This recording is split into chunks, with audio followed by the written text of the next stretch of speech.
Some keys at the end of this debate. You're supposed to be making your summary arguments like you would in a legal case. And so look for the language at the end to shift, even with Trump, to a kind of, let me tell you where I see America going. And as positive as he can muster, deliver that message. She will probably be, by mid-debate, in the kind of closing mode, would be my prediction. And there's different topics we know are going to be on there, like immigration, for example, like deficits and all that. So it'll turn and pivot, and you'll have to make your talking points, but then she'll probably say, and on a positive note, let me add, I see a bright future for America. That kind of soft, warm, fuzzy stuff that the voting public needs to hear late in the process. Hillary's going to go high. She's got nothing to risk.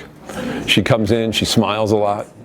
She seems positive. At this late point in a race, people are looking for answers. If they're tuning in, they're looking for, how are you going to fix things?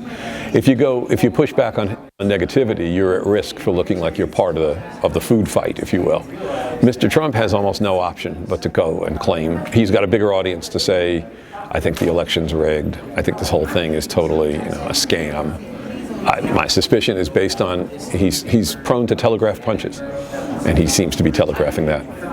Wallace is somebody who worked for other networks for a lot of years and then moved to Fox News. He's not brought up in Fox News, and he strikes me as a relatively independent player. I think he'll ask tough questions on both sides.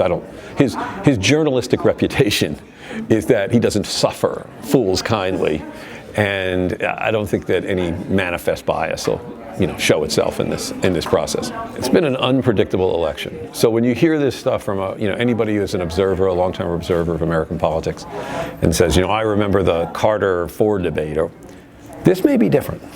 The only wild card is that he's difficult to predict. She's not difficult to predict. Even if you look at the stuff that was hacked by the Russians and distributed through WikiLeaks, you see a very typical politician, very strategic.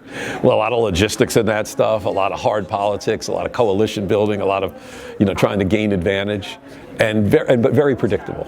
And on Trump's side, I wonder what confusion you might find if the Russians were prone to go and hack his emails. So he doesn't come in to this with having had a traditional campaign. He's like a third party within a party. He's like a third party Republican.